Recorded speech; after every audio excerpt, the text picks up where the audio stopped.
हाय everyone, myself Bhavna, welcome Sunny coaching classes. आज हम मिल रहे हैं न्यू वीडियो के साथ। जो स्टूडेंट्स PAU को ज्वाइन करना चाहते हैं, वहाँ से अपनी BSc करना चाहते हैं या जो ग्रेजुएशन का जो कोर्स है वो करना चाहते हैं, तो उसके लिए जो एंट्रेंस है वो मैं बता दूं, वो कई सारे होते हैं, जैसे PAU CET and PAU BSCT। ये मेन दो एंट्रेंस टेस्ट यहाँ पे कंडक्ट किए जाते हैं by PAU to get admission into various under graduation programs. तो अब इसके लिए जो टेस्ट होता है वो जैसे मैंने बताया PAU CET और PAU BSCT। CET तो कॉमन एंट्रेंस टेस्ट है, BSCT बल्लोवाल सांकरी एंट्रेंस टेस्ट है। अब इसकी तैयारी कैसे करनी चाहिए, मतलब जो PAU का एंट्रेंस टेस्ट है जिसके थ्रू आप वहाँ पे अपनी ग्रेजुएशन कर पाएंगे, उसकी प्रेपरेशन हमें कैसे करनी चाहिए वो इस वीडियो का है टाइटल। सो स्टार्ट करते हैं वीडियो, लेट्स स्टार्ट।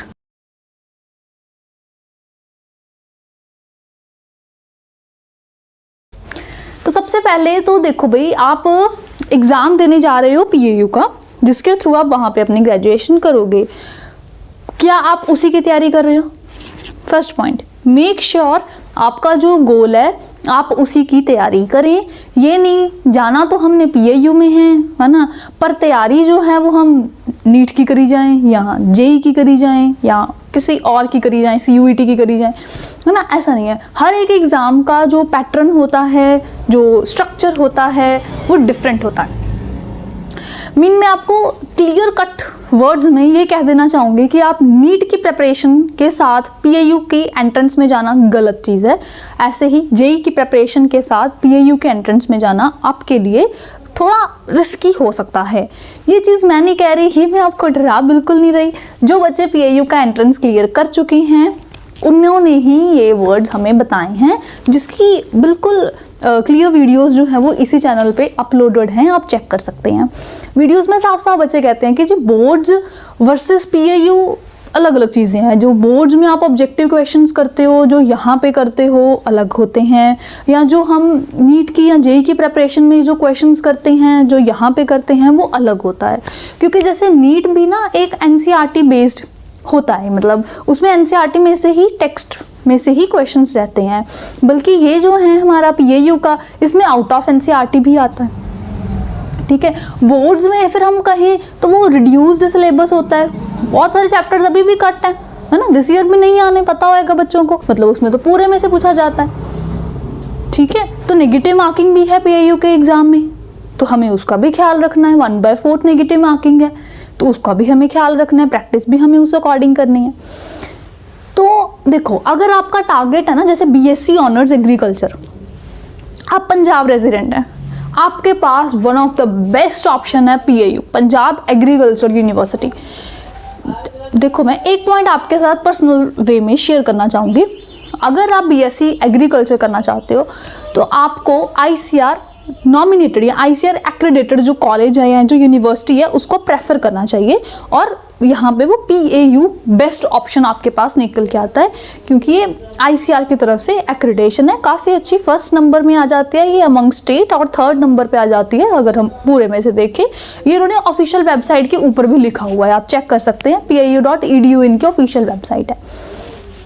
पहली चीज़, आपने BSc एग्रीकल्चर जैसे करना है तो PAU में जाओ। ठीक, अगर आप BSc honours horticulture, agri business management, BTech agricultural engineering का कोर्स हो गया, है ना, या इंटीग्रेटेड कोर्सेज हो गए, कम्युनिटी साइंस के कोर्सेज हो गए, इनमें जाना चाहते हैं, बायोटेक्नोलॉजी का या फूड टेक्नोलॉजी का, ऐसे कोर्सेज करना चाहते हैं तो PAU आपके पास बेस्ट ऑप्शन है। यहाँ पे आपको प्रैक्टिकल एक्सपोजर भी मिलेगा, और यहाँ पे आपको जो थ्योरी है वो भी प्रॉपर वे में करवाई जाएगी। ये सारे जो कोर्सेज हैं ये मेनली प्रैक्टिकल के ऊपर बेस्ड हैं, है ना।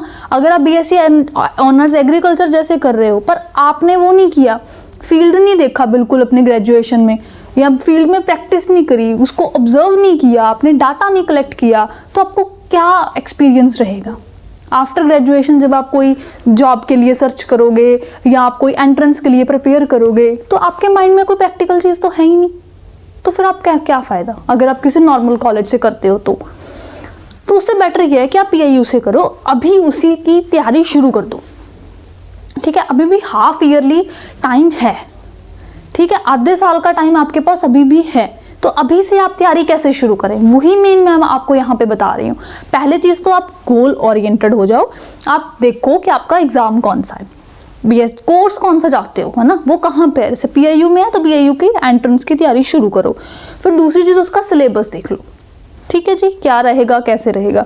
तीसरी चीज़ आप प्रीवियस का जो पैटर्न है आप उसको देखना शुरू करो, किस तरह के क्वेश्चंस आते हैं, क्या वे है, इसमें से आता है कि नहीं, उसमें से आता है कि नहीं, है ना। ऐसे अपनी क्वेरीज को सॉल्व करो, ठीक है। जो लिस्ट होती है चैप्टर्स की वो प्रिपेयर कर लो कि कौन से ज़्यादा वेटेज वाले हैं पहले करने हैं, लेस वेटेज वाले हैं बाद में करने हैं, है ना। तो ऐसे सब प्लान कर लो, अपना जो स्टडी शेड्यूल है ना उसको क्लियर कट वे में इमेजिन कर लो कि ये चीज़ है, फिर ये है, फिर ये है, फिर ये है। सिर्फ इमेजिन नहीं करना, उसको अमल भी करना है ना, उस पर गौर भी फरमाना है, उसको प्रैक्टिकल भी लेके आना है अपनी ज़िंदगी में, अपनाना भी है।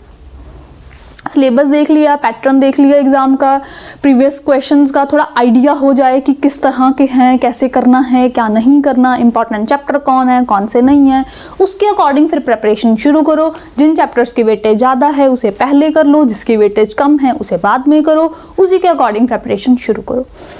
सिर्फ क्वेश्चंस नहीं करने, सिर्फ थ्योरी नहीं करनी, both of these are equally important. आप कहो कि भाई हम सिर्फ थ्योरी पढ़ के चले जाएँ, नहीं, मुश्किल है चीज़। हम सिर्फ क्वेश्चंस करके चले जाएं, मुश्किल है चीज़। दोनों करने पड़ेंगे। थ्योरी पढ़ो पहले, फिर क्वेश्चंस करो। चाहे थ्योरी में कुछ नहीं, सिर्फ फार्मूले ही दे रखे हैं, क्वेश्चंस में वही अप्लाई होने हैं, कोई नहीं, फार्मूले पढ़ो। एक बारी कंसेप्ट तो माइंड में रख लो ना, फिट कर लो, पता तो चले किस क्वेश्चन में कौन सा फार्मूला एप्लीकेबल है। वो तभी आएगा अगर थ्योरी में अपनी अंडरस्टैंडिंग, उसमें अपनी ग्रिप को स्ट्रॉन्ग करोगे। सही है। तो सबसे पहले अपनी थ्योरी को प्रॉपरली वो करो, ग्रिप बनाओ, फिर उसके बाद क्वेश्चंस पे उसे अप्लाई करो, क्वेश्चंस की मैक्सिमम प्रैक्टिस करो, एक टाइम देना शुरू करो। आप चाहे नॉन मेडिकल बैकग्राउंड से हैं, फिजिक्स केमिस्ट्री मैथ किया है, आप चाहे मेडिकल बैकग्राउंड में हैं, फिजिक्स केमिस्ट्री बायो किया है, अपने सब्जेक्ट या आप किसी भी स्ट्रीम से हैं, अपने सब्जेक्ट के अकॉर्डिंग अपनी प्रेपरेशन शुरू करो, ठीक है। अभी भी आपके पास जो आधे साल का टाइम है उसको एफिशिएंटली यूज़ करो, एग्ज़ाम ओरिएंटेड अपनी तैयारी करो। तैयारी में यही, पहले थ्योरी पढ़ो अच्छे तरीके से, फिर क्वेश्चंस करो। जब वो हो जाए देखो कौन सी गलतियां हैं, किस टॉपिक से क्वेश्चंस गलत जा रहे हैं, दोबारा से उन टॉपिक्स को प्रिपेयर करो, फिर से क्वेश्चंस करो। तो ऐसे कर करके चलाओ काम, फिर एंड पे फुल सिलेबस के क्वेश्चंस करो। तब तक तो आपका ये जो फॉर्म डेट वगैरह ना, वो एग्ज़ाम डेट वगैरह वो सब रिलीज़ हो ही जाएंगे।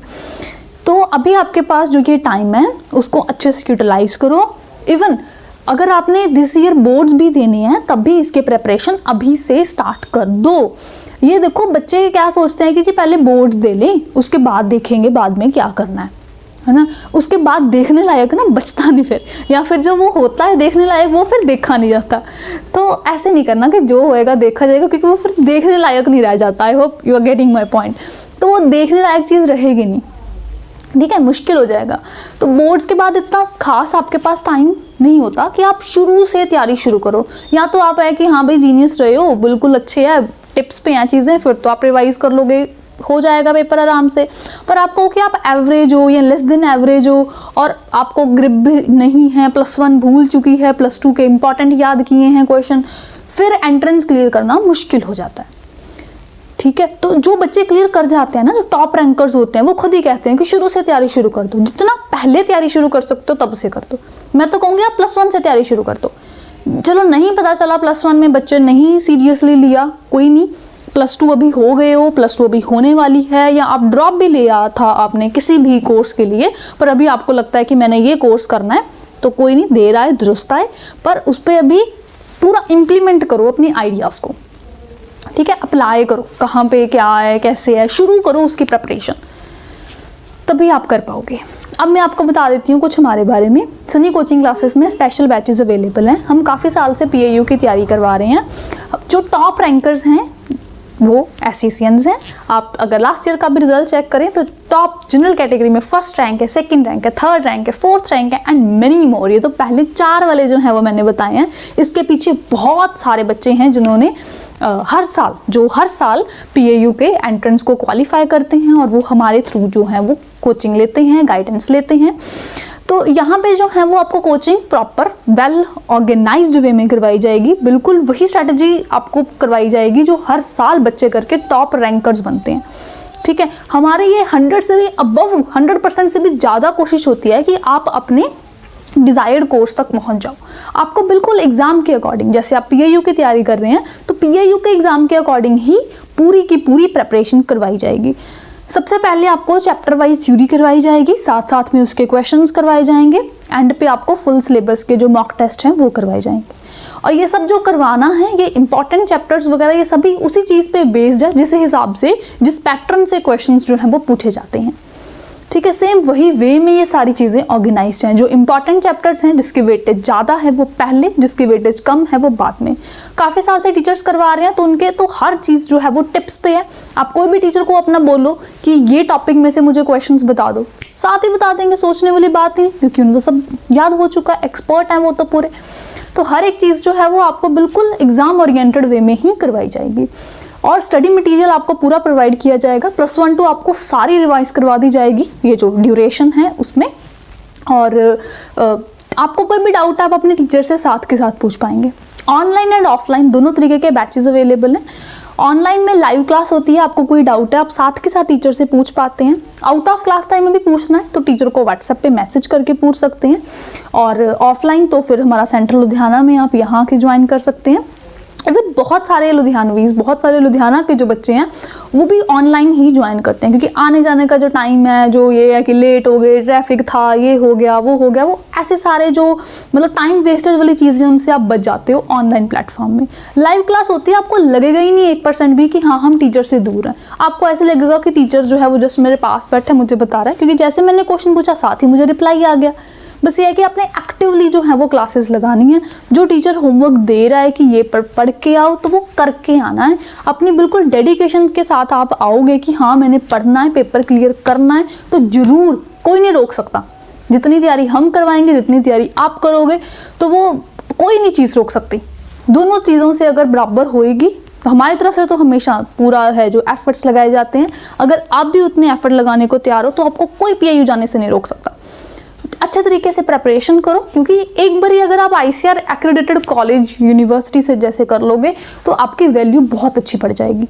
उसके बाद भी जो आपके लिए जॉब अपॉर्चुनिटीज़ हैं, चाहे वो फॉरेन में हो या इंडिया में हो, गवर्नमेंट जॉब्स हो या प्राइवेट सेक्टर हो, हर जगह पे आपके पास जो बहुत सारे डोर्स जो हैं वो ओपन हो जाएंगे कि हाँ ये भी हम कर सकते हैं, ये भी हम कर सकते हैं। प्लस जो एक्सपोजर मिलेगा यूनिवर्सिटी में, जो आपको टीचर से, सेमिनार से, अलग अलग वहाँ पे जो को करिकुलर एक्टिविटीज़ हो रही हैं उनसे जो आपको सीखने को मिलेगा वो बात अलग है। तो अगर आप हमें ज्वाइन करना चाहते हैं तो आप इस डिस्प्लेड नंबर पे कॉन्टैक्ट कर सकते हैं। और यहाँ पे स्टडी मटेरियल रहेगा, क्लासेस रहेंगी, पूरा आपको प्रिपेयर करवाया जाएगा from basic level to advance level, और एंड पे फुल सिलेबस के क्वेश्चंस भी करवाए जाएंगे। स्टडी मटेरियल ऑनलाइन ही होता है, जिसमें आप कोई भी क्वेश्चन करते हैं, आपका कोई गलत हो गया तो आप उसको दोबारा करेंगे, जिसकी वजह से आपको जब तक आपको वो टॉपिक अच्छे से नहीं हो जाता तब तक शफल्ड क्वेश्चंस हैं तो आप बार बार उसकी प्रैक्टिस कर पाते हो, रिपीटेड वे में आप पढ़ पाते हो। ठीक है, और हमारे रिजल्ट्स तो आप चेक कर ही सकते हो, तो इसी साइट पे, इसी जो चैनल है इसी के ऊपर दिए ही हुए हैं। बाकी आप इंस्टाग्राम एंड फेसबुक पर भी हमें फॉलो कर सकते हैं। इस चैनल पे बहुत सारी इंटरव्यूज़ हैं बच्चों की जो पेपर दे के आते हैं कि कैसा है पेपर, कैसे तैयारी करनी चाहिए, क्या उनके टिप्स हैं नेक्स्ट ईयर स्टूडेंट्स के लिए, वो भी आप ज़रूर चेक कीजिए। आई होप ये वीडियो हेल्पफुल रही है। Bye bye, good luck.